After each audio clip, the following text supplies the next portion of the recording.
So the motorcycle wreck. I'm riding around with my friend David McGee. We call him Muggy or Mug, in his old beat up car. And the baddest dude on the planet, Frankie Collins. He was a really tough guy, at the toughest guy at Highlands High School.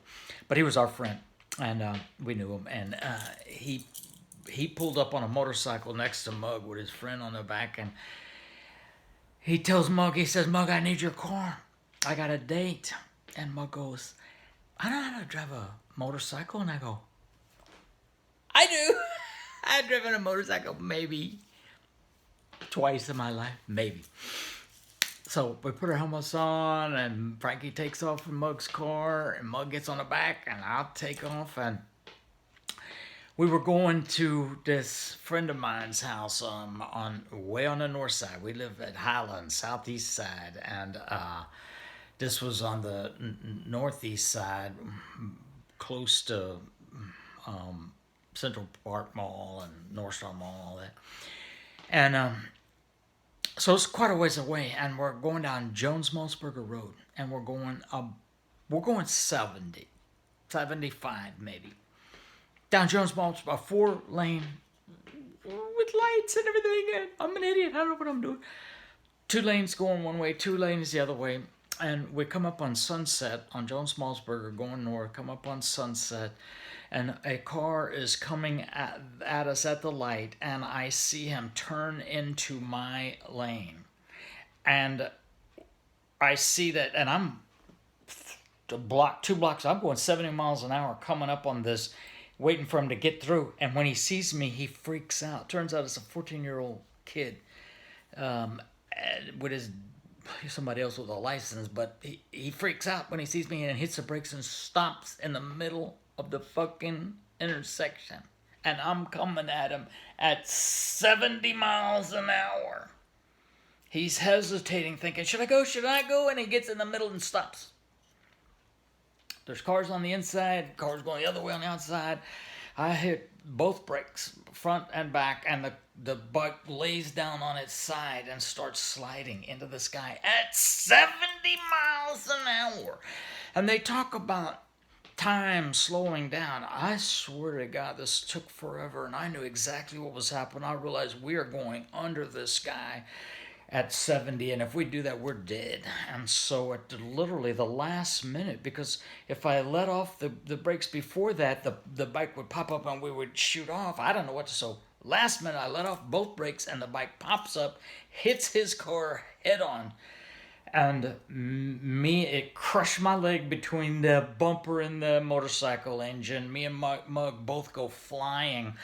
A dude at court, I don't know, 6 months later, said he saw us. He came to testify, and he was walking up the street, and he said it was like flying. He said Mug was 20 feet in the air, man. And Mug went from the intersection at Sunset and Jones Malsberger, the dead center of that intersection, and hit the garage door in the house on the corner. That's how, in the air. And I was in the air too, but I hit a stop sign, the top of a stop sign, dislocated my shoulder. I dropped at the base of the stop sign. I had broken my leg. I had dislocated this shoulder, and my right thigh was horribly bruised. It wasn't broken, but I couldn't. I thought it was. I thought I had broke both my legs and my arm, and I couldn't move anything but my left arm. I'm laying on the curb, up on the curb, and everything but my left ankle, which was broken, went straight down the curb and into the street and then straight out. And I could see it in this snake position. The most painful thing you could ever imagine in your whole life. It wasn't broken. It wasn't snapped. It was crushed between a metal at 70 miles an hour. I probably 65 but I know it was at least that fast because Mug flew from the intersection. He hit the garage door. We both had helmets. Mug shattered his helmet, and I don't know if when he hit the garage door or when he fell to the ground, because he was 6, 8 feet up in the air. One of them cracked his right shoulder blade, and he had to wear a sling for 2 weeks.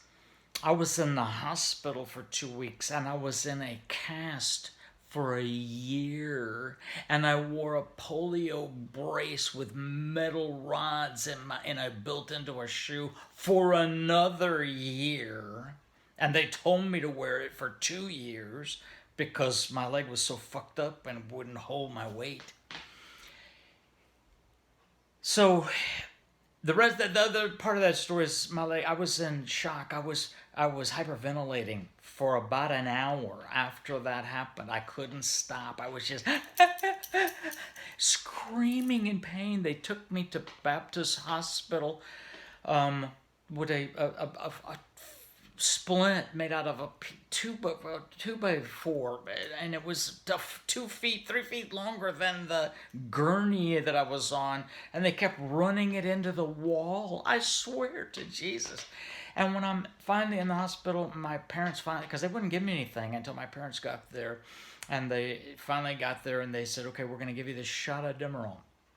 And this is really powerful stuff. Don't take anything else for 24 hours. Gave me a shot.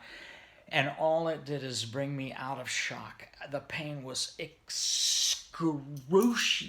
I was screaming at people, hey, get in here, help me. And they were walking by. And finally, my mom and dad said, well, take them to Wolford Hall because they're military and they can get it cheaper there. We get to Wolford Hall and they go, have you had anything for pain? And I go, no.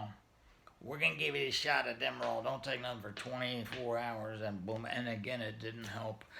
I was up for 20 hours or more. Every 4 hours, they would give me 2 Darvon, whatever they are. And I'm on the little buzzer. I'm watching the clock till 4 hours because they wouldn't give me anything else. And they'd come in. It wouldn't do nothing. The pain lasted for weeks. It was the worst pain you could ever imagine in your life. So that's my story. Epilogue. It broke it so bad. I was in the middle of being drafted. I had 1 week away from, I was 1 week out from already having been, had my physical with the Army because I had dropped out of high school. I'd taken my GED test, but if you're not in school, I had failed a grade. So this is 1968. I was 19, gonna be 20. I was in the drafted, or the physical was with 500 guys my age in whitey tighties, no clothes, in line, all throughout this 2-story building with a doctor every 15 feet examining everything on you.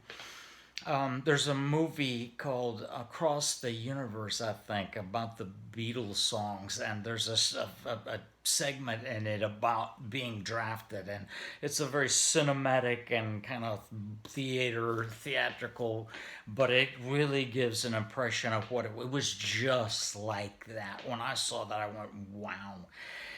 And so I had passed all of that. I was going to be drafted. And so my leg was broken so bad I was declared 4F. I couldn't walk. And the military doctors are the one that said it and tried to save it.